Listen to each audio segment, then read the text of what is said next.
It's time for Market Explainer, your number one business news podcast. Hosted by Danny and the big man. And it starts right now. This last one, so good. And I have some inside information here too.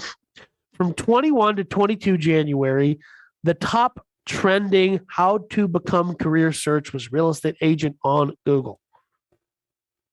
Okay. Do you want my look? So let me tell you something, folks. I know somebody who just sold their house, and I was talking to their real estate agent because I'd referred the real estate agent to these people. And he was telling them that, he's like, we're going to be dealing with a lot of first-time agents. He said a little over half of the real estate association for the town where, that they're listing in are new agents. He said in the last year it grew by 50%. Look, you're talking to a guy. I've been in real estate for going on 20 years, right? Yeah. I've been a licensed realtor for about that long. Okay. What can you say, realtor? I mean, isn't that don't you pay extra to say realtor? No, I'm a realtor. You have to belong to the board of realtors to be a realtor. I am a realtor.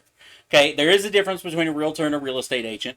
Right. But anyway, the point is, what this is talking about, becoming a real estate agent, a licensed real estate agent, I've been for almost 20 years. Right. So coming from a guy that the big man that I use on everything, being called the big man, is my real estate company, is the big man and real estate team. Yeah. Right. So, let me tell you this from the bottom of my heart. This is going to suck. From a guy that, again, has made a crap ton of money doing this. Don't do it. And here's why. Here I am in the middle of getting my real estate license.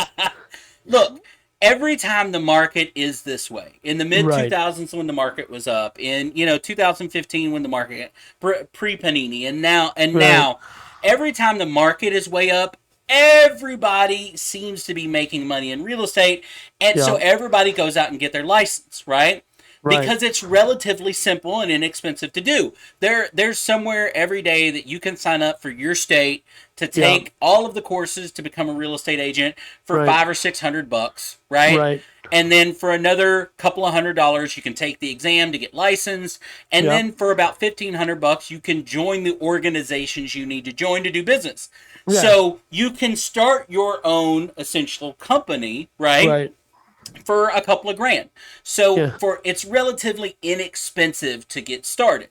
Right. The problem is you now are 100% self-employed, self-motivated, self-everything to go out. And here's the real statistic, and there's some in this story, but the real statistic is about 99% of real estate agents fail within 5 years. Right. 50% fail within the first year. Another 40% of that remaining 50% fail in second year. Nice. And then by the 5-year mark, it's literally down to 1% success. Right. Okay. The average real estate agent, and this varies widely from state to state, but according to this article, it's saying nationwide, the average real estate agent only makes $48,000 a year. Right. Now, in your experience, now, a guy who's making 50 grand a year, 48 grand a year selling real estate, guy, gal, what have you. Mm-hmm. I mean, they're not doing a ton of effort, right? They're not going out there. They're not marketing. No, they are. In some cases, they may be. That's the problem. The problem is there's a lot of bad information on how to get started. There's a lot of people out there, how to get your real estate. Look, probably about half of that 50% he was talking about in that area that grew, 50%. About half of those people were duped on some kind of training / scam / whatever, where they're like, hey, it's easy to be a real estate agent. Look at this paycheck that I just got from selling this house. And they were duped into paying that person some $600 on top of the $600 in classes to get their scheme or their book training or their whatever. Right. Yeah. So a lot of them were convinced to get into it because they were sold on a class. They were sold on a program, whatever. And then the other half may have a relative or whatever that is successful, but they don't do the things necessary to be successful. And guess what? This, like any other industry, has just as much to do with luck as it does to do with skill. If you Okay. have a certain database of people, right? Right. I tell this. Look, I wrote a book on how to be a real estate agent. I'm about to release actually another book on how to be a real estate agent that's much more cursing in it than Yeah. the first one Okay. originally was. Very good. With but the point I though didn't know about is, the cursing version of the book. Very oh excited. well, look, in like any skill, when you get into thing and you become good at something, you have this very Right. reserved way of looking at it, and then Right. you eventually get to the other side of it where you just want to look at people and go, "You're an idiot. Stop." Right? Yeah. Yeah. Yeah. Just Yeah. do this instead of being that, and get out of your Right. own way. Whatever. The point, though, being is so I come from it from an experience, not only of me doing it, but teaching Right. others to do it as well. Correct. And one of that part is you have to, there's certain things that you have to develop to do this, right? Right. And one of the stories I tell is a very successful woman within her first year, she was making six figures. Good for She her. was literally, it was her first career. She had never worked her entire life. She was a stay at home mom for all the kids, Okay. that kind of Right. stuff. But guess what she did for that 20 years? She was the president of the PTA every year. Right. She was president of the booster club for football and Right. soccer Right. and Right. basketball or whatever. So guess what she had when she started real estate? There was everybody on God's green earth in her school district that knew and loved her already. So why wouldn't you use her? She had a built-in database. Now, does Right. your average everyday person have that kind of Pull. following? I No, don't know. they don't. Oh, right. And so that, I mean, that's interesting. I just, when I saw the story, my thought was, and here was my initial feeling. Here I am in the middle of getting my real estate license. I've been talking about how I've been in the middle of it for a year. Feels like that takes too long. I mean, we won't get into that today. But You and a bunch of other people. yeah, so I'm in the middle of doing it. And and here's the thing: the big man and I have been having this conversation for 6 years. Like, should I get into it? Should I Exactly. not? And I finally decided to pull the trigger and get into the industry for a handful of different reasons. And it's just one of those things like, you buy a red truck, and now every time you go outside, you see every red truck going on the road. And so Right. I was wondering, is it just me? Is it that every schmuck that I know is getting his real estate license or, at the same time? Because It or is it, happens. yeah, it was just validation from the marketplace going, no, no, no, everyone is doing this. And part of it, I think, is now I have a friend who opened a car dealership because he was a successful car flipper, and everyone in his immediate orbit decided that this guy was an idiot, and the reason he was flipping cars and succeeding at it was because it was easy. So people try to get into that, like they try to, like, oh yeah, we're going to open a Right. shop and whatever, and so they get into it and they go, they do two or three, they hit the fatigue and they realize I can't just buy a piece of junk and do and just like it's take better pictures of it and put it for sale. There is some elbow grease to it. Mhm. There is, you call it luck, I call it effort. Like, you have to put the effort in. You kind of have to understand what you're doing on some level. And these people go into it with no plan because they go, this is easy. So a lot of the people I see getting into real estate right now, it's, oh, this is That's what they easy. think. Yeah. That's And what they think. so on the other hand, I'm looking at it going, and part of the reason it's taking so long is I'm like, oh, this is going to be hard. Oh, this is going to be so much work. And you and I are on the opposite ends of a real estate career. You have you've been doing it for so long. I'm just starting. That part of me making the big man happy is like, you're gonna have to hold my hand because Well, and that's the you other know part of this that I wish. Look, I wish there was a lot of time that I could. I wish I could look at someone and go, okay, you could be successful in real estate. You need to do it right now. And then yeah, look at someone else and know whether they could or couldn't to save them time and effort. Because I right, see these people year in and year out come yeah, in, be super excited, not do the right, things that they need to do, or do them right, wrong, or right, even worse, get underneath a broker or a mentor that doesn't know what the hell they're talking about, because Right. that kills you, right? We talk Right. about in the NFL all the time. If a great college quarterback gets drafted by a really bad team and Right. then doesn't succeed, was it because they were a bad quarterback, or it was because they were a good quarterback on a god awful team, right? Right. So they weren't If you're successful. if you're at a bad program, how do you move forward? I get Exactly. it. So in real estate, that happens a lot too, right? They get some bad Right. training or they get a bad mentor. Right. Real estate is as important as anything else is understanding who you're attaching your train to, your wagon Right. to. Yeah. Because if you get a bad one, it could literally mean the death of your career because you Right. don't get past the initial suffering, Right. versus the other way. So if I could help people with that, I Yeah. would. The problem is it's such a, I would say, individual sport Pursuit. almost, Yeah. pursuit, because it's not even just about, everybody tries to boil this down to, and you'll see a ton of real estate books out there that are about just do this, the Right. real estate basics of 101 or real estate Right. Right. marketing 101, and they try to base it down to this checklist because that's easy for people, right? Right. Do this, do this, do this, do this, and you'll be Right. successful. None of them work in real estate. None of them. Right. Not a single Yeah. one of those, because it's not real estate in my understanding, right? Right. What I've helped people be successful in and myself is very individual. It's about you as a person. Right. And real estate, what I do enjoy about it and love about it as an industry, Right. is you can make this business, you can make a lot of money in this business doing everything that you enjoy in life if you do it properly, right? Right.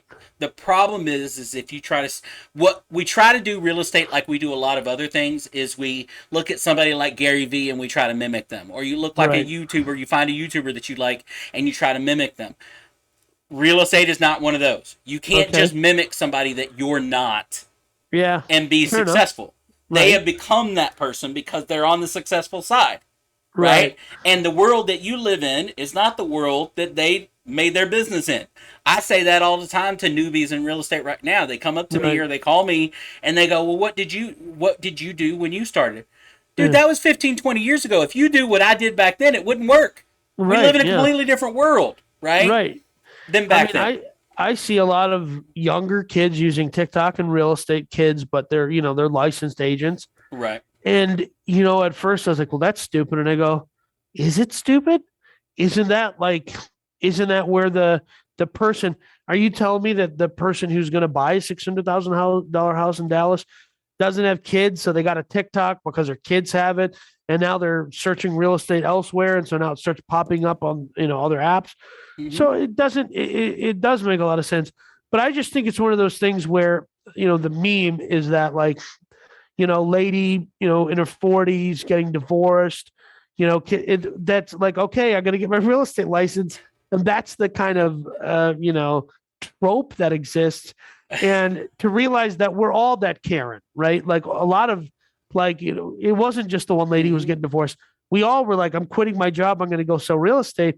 But the problem becomes I was looking at a statistic about, there's speculation that the market's going to crash like it's in 2008.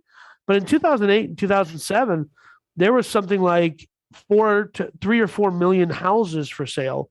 And Right. today it's under 1 million. There's under 1 million houses for sale in the state or in the country. So then Which my is why question- that houses crashes won't happen. Not Right. only the literally the economics behind supply and demand, but Yeah. then on top of that, what if you again go back and know what caused that? It was lending that caused that, Right. not housing itself, right? Right. And we haven't gone back to that form of lending that Correct. caused that problem. So Right. anyway, the point is, people say that things like that to scare people is the reason they course. do, right? But the question I'm asking is, in a market where there is so little inventory, Mhm. what is your take on all of these people getting their license? Do you think what do you think happens to them? Right? Where there's, like any industry, real estate has a pretty 80-20 split. 20% of the agents are doing about 80% of the business.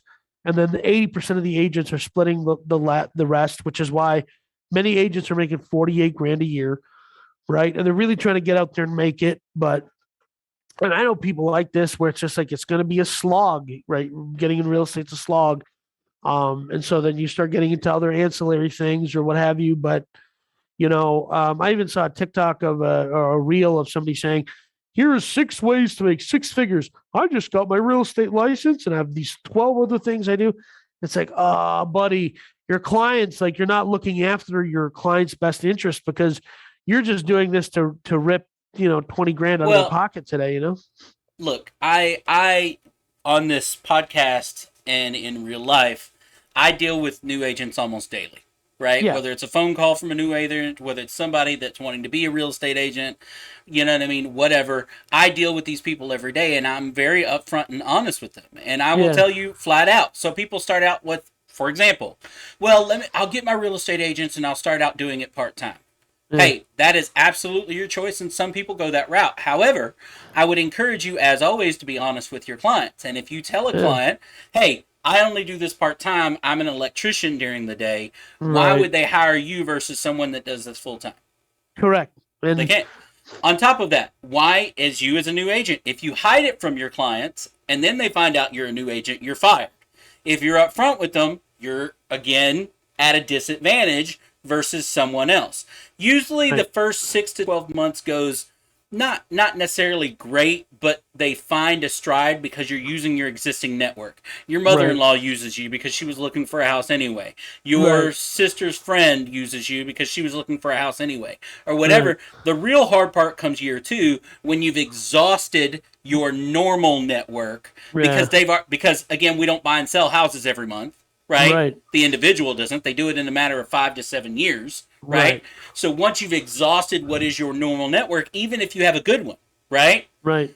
You've exhausted that and you have to now build a business, which you should have been doing in the first place, which is Right. what causes that second year gap that people fail.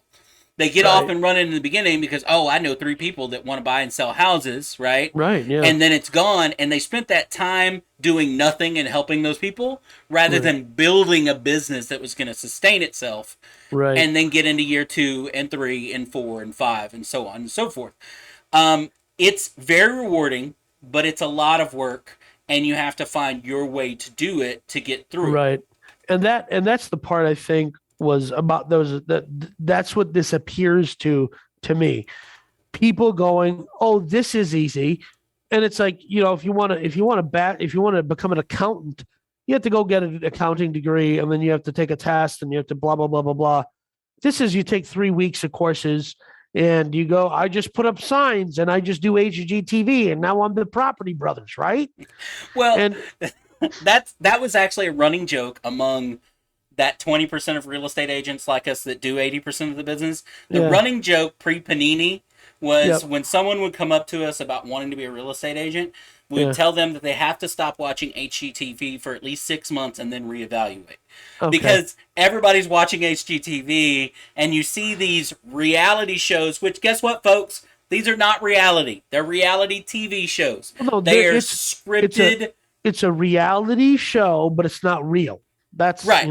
So these the Property Brothers and what is it, yeah, Selling Chicago, where they show them yep, 3 homes and what what I mean, Love It or List It, or these yep, are all they're television shows, folks. right, So when you see on Love It or List It, and the guy shows them 3 houses, and they either buy one of those 3 or list or their house. renovate their home, right? That's not the way it works in real life. No, You don't just show a hot person 3 homes, right? no, Like it's not the way it works.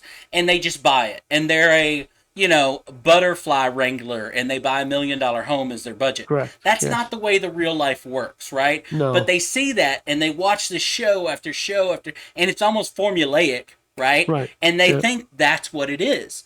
And pre-pandemic, that's really what people. I mean, I would have thought. people come up to me all the time and, well, I watched this show and blah blah blah. Oh, No, so no, hey, no. listen, I understood that the show is a show, right? I People I don't watched though. I watched every single Fast and Furious film and never thought me and my buddies are going to go attack a tower with $1 million supercar that never existed. Like I knew that was not going to be the case. Well, So I have trouble understanding how people live in the universe and don't have the capacity to separate what they see on television from real life. But so I can sit down and watch HGTV and go, that's not. Like, because I had a friend who's like, him and his wife went and bought a fixer upper and Hmm. said, "Oh, it should be like 30 grand to fix it up." And he goes, "Oh my goodness, it's TV. That's not true." And so he got into the Hmm. situation where he bought a house. Took a year. This is pre Panini, so all the supply chain is there. All of the stuff Hmm. is at the store. They can just walk in and buy it. And it cost him $100,000 to fix the house. And it's one of those things where it's an old house. Guess what? It's just gonna keep sucking, right? It's Right. just gonna It's a keep money pit. right. Which is why it's like it's like just go to D.R. Horton, just buy something brand new. It has no charm, but the charm of its lack of charm is that it's gonna work, you know.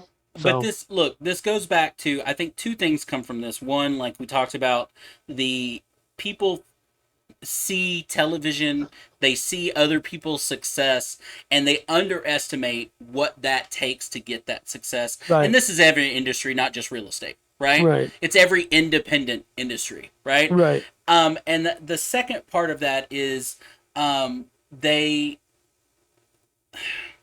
how can I say this? People want, we should be able to take from this that you're through the great resignation, which is part of this story, right? Right, People are resigning from jobs, and right, they're getting these certification type of jobs like right. realtor or whatever, or chiropractor or physical Well, no, I therapist, mean, or chiropractors got to go to a lot of school. Massage therapists is probably I'm what you're sorry, looking at. massage therapists, physical Yeah, therapists, these kind of things, because there's certificate type programs, right, right. that you Yep, can take from home and courses from home and this kind of stuff.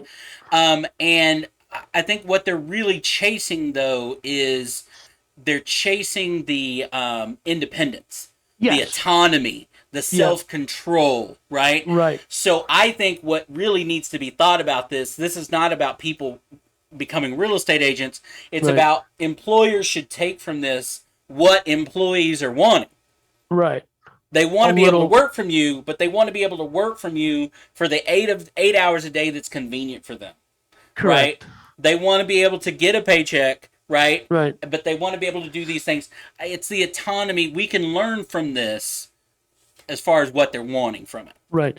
So I think the positive that I'm learning here is that in this economy, people are, the Panini revealed to them that they lived in a fantasy world, right? Where they thought everything's fine and I'm just going to go to my job and I'm going to keep and they just put a crack in their reality. We see Mm-hmm. this on the political like in the terms of politics on either Mm-hmm. side of the on any issue, right? It's just people ramped up to wacky levels. The wackiness levels we've achieved in clown world have never been supposed to be like it's Right. absurd. And I think that for me, as somebody who's been viewed as conspiratorial or whatever, I go, you thought, I mean, let me tell you something. If you, I put this on my Facebook page a while ago, which was, listen, your reality was so fragile, and it's not going to. Listen, it's just going to keep cracking, baby. It ain't getting any better. That's why I changed my phone number, right? I hope to see all of you at the rendezvous point. I hope you survive, but I don't think you're going to make it, right?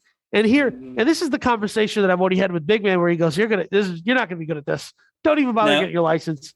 no. So, but I will support you then. I know, I know that you will, and it's hard for me not to do what I want to do and what I think is going to work. Instead, I am listening to what he says, mostly. So, because I watched someone else not do what Big Man like just said. Hey, this is how you're going to succeed, and he just went, "Nah, I'm not going to do that," and then he sucked at it. So, didn't he didn't Imagine survive. that. He became a statistic, and I don't want to be a statistic. My first book is called Beating the Odds. So, anyhow, that What's your was tip of the week, Danny? my tip of the week. Is it's not really a tip of the week, it's more of a statement, and my statement is I bought so much dip I ran out of chips. So because I just kept buying the dip, buying the dip, buying the dip, and now I don't have any more chips. So I'm out of Wow. chips. Yep. I have, I don't know whether you or I have derailed. It's probably both. Yeah. Um, but we'll see you next week, folks. or we won't.